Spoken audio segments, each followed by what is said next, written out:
शिक्षक नीति में बाहर के शिक्षक आके अपनी भाषा में हमको क्या बताएंगे? वहाँ की भाषा अलग, वहाँ की बच्चे को स्लेट लेके नहीं प्लेट लेके स्कूल भेजते हैं, तो स्थिति कैसा रहेगा शिक्षा का? और जिस तरह से आपने कहा कि जो पहले तो आप ऐसे ही शिक्षक नियुक्ति लेते थे, उसके बाद आपने कहा जो बीएड करेगा, जो ट्रेनिंग करके आएगा, उसे हम टीचर भर्ती लेंगे। उसके बाद आपने कहा कि बीपीएससी के थ्रू हम एग्जाम लेंगे, उसको फिर भी बच्चा अपने पढ़ाई में लग गया था, अपने कोचिंग संस्थान में। दिक्कत तो उस महिलाओं के लिए हो रही है जो गाँव छोड़ के बाहर जा रही है, अपने घर परिवार को छोड़ के पढ़ने में उन लोगों को दिक्कत है। वो किस तरह से सीटेट पास की, और सीटेट के बाद आप बोल रहे हैं उसको बीपीएससी क्वालिफाई करने के लिए, वो कैसे करेगी? और बीपीएससी जब कर रही थी तो आप डोमिसाइल नीति खत्म कर दिए कि डोमिसाइल खत्म हो जाएगा और अदर स्टेट के बच्चे हमारे बिहार में आएंगे फॉर्म भरने। बिहार में शिक्षक नियुक्ति में डोमिसाइल नीति लागू करने को लेकर के लगातार आंदोलन का सिलसिला जारी है। शिक्षक अभ्यर्थियों के साथ इसमें तमाम पार्टियां भी सहयोग कर रही है। बीजेपी हम के बाद अब पप्पू यादव की जाप पार्टी के द्वारा आंदोलन किया जा रहा है। अभी हम मौजूद हैं गर्दनी बाग धरना स्थल पे, जहां पे पप्पू यादव की पार्टी के द्वारा, जाप पार्टी के द्वारा धरना दिया जा रहा है। हम जानते हैं कि क्या इनकी क्या राय है इस मुद्दे को लेकर के। हमारे साथ जाप पार्टी की छात्र अध्यक्ष प्रिया राज हैं।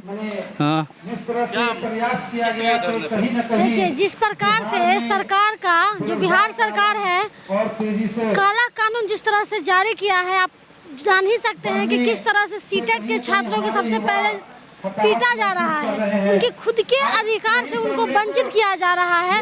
और हम लोग को तो उम्मीद भी नहीं थी कि शिक्षा मंत्री से कि इस तरह का वो बयान देंगे, और वो क्यों दे रहे हैं बयान ये मुझे भी नहीं पता है। और मुझे जहाँ तक लगता है कि सारा कुछ नीतीश कुमार जी खुद कर रहे हैं, कहीं ना कहीं ये सारा कुछ खुद कर रहे हैं। आप हमें बता दीजिए, बिहार को बदनाम करने में कहीं कसर छोड़े हैं नीतीश कुमार जी, और वो देश की बात करते हैं कि हम प्रधानमंत्री बन जाएंगे। आप अपने बिहार को चारों तरफ से बदनाम कर रहे हैं। आप बोल रहे हैं कि बिहार में साइंस, मैथ, इंग्लिश की टीचर नहीं है। आप इतने दिन क्या किए?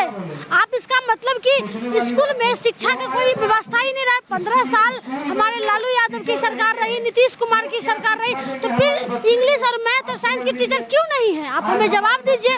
ये जो शिक्षा व्यवस्था जिस स्थिति में जो जर्जर है, ये सब आपका दोष है। आप बच्चा को स्लेट लेके नहीं प्लेट लेके स्कूल भेजते हैं, तो स्थिति कैसा रहेगा शिक्षा का?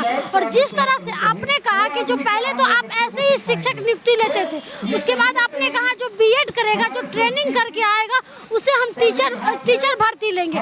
उसके बाद आपने कहा कि बीपीएससी के थ्रू हम एग्जाम लेंगे, उसको फिर भी बच्चा अपने पढ़ाई में लग गया था, अपने कोचिंग संस्थान में चले गए थे।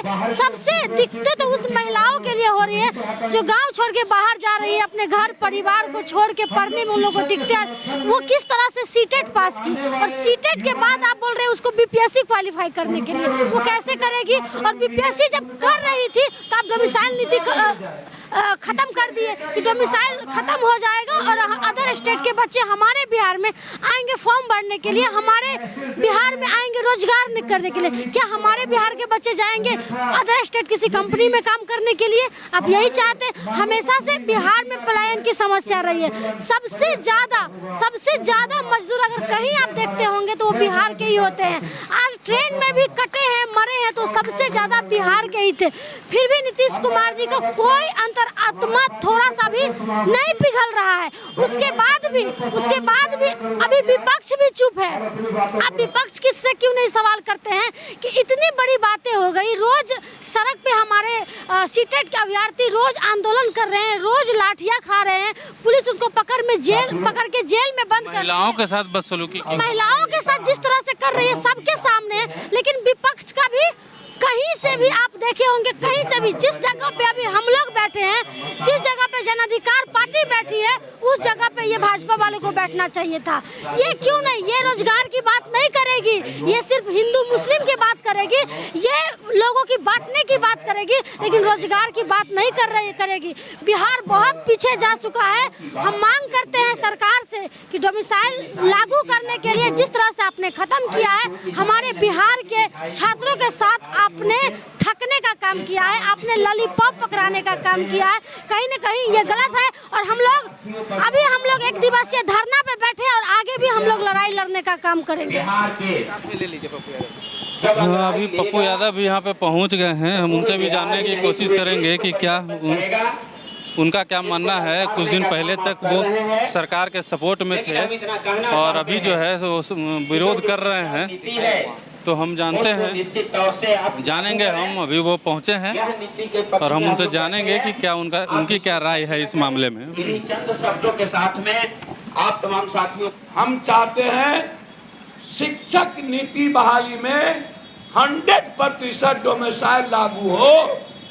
अन्य में आप 5%, 10% दे दें, उस पर हम लोग सरकार के साथ होंगे।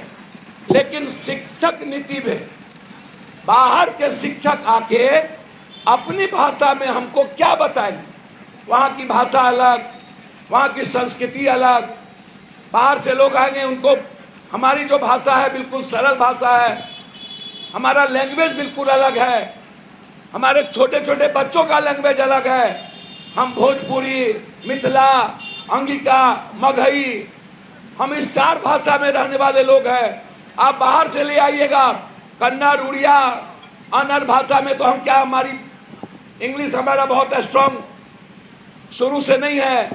तो इसीलिए किसी भी कीमत पर यह अधिकार सिर्फ बिहारियों का है, क्योंकि बिहार और बिहारी सबसे ज़्यादा गरीब, सबसे ज़्यादा अशिक्षित, सबसे ज़्यादा, हम साक्षरता की बात नहीं करेंगे, अशिक्षित, रियल में जो इंटर के बाद भी शिक्षा होती है, हम सबसे ज़्यादा नीचे हैं, रोजगार में नीचे हैं। इसीलिए डोमिसाइल नीति आग्रह करेंगे नीतीश कुमार जी से, महागठबंधन की सरकार से, और विशेष तौर पर राजद के पास ये शिक्षा विभाग है और लालू यादव जी को इस मामले में बिल्कुल समझ है। मेमोरेंडम भी मिले थे। मैं उम्मीद करता हूं कि लालू यादव जी इसमें हस्तक्षेप कर तेजस्वी जी से और मुख्यमंत्री जी से बात कर 8 लाख शिक्षक के भविष्य और आने वाला जो बिहार के बच्चे हैं जो बेरोजगार भटक रहे हैं, उसके रोजगार को ढा छीना जाए और इस नीति को लागू किया जाए। ऐसे समय में यह नीति राजनीतिक रूप से भी आत्मघाती है और बिहार और बिहारी के बच्चों के लिए भी आत्मघाती है। धन्यवाद। तो अभी आपने सुना, साफ तौर पे पप्पू यादव कह रहे हैं कि डोमिसाइल नीति को बिहार सरकार को लागू करना ही होगा और इसी तरह से अगर लागू नहीं होता है तो वो आंदोलन लगातार जारी रखेंगे अपना। और इसके साथ साथ उन्होंने मोदी सरकार पे भी जमकर निशाना साधा है। इसी तरह से हमारी तमाम खबरों को देखते रहिए। धन्यवाद।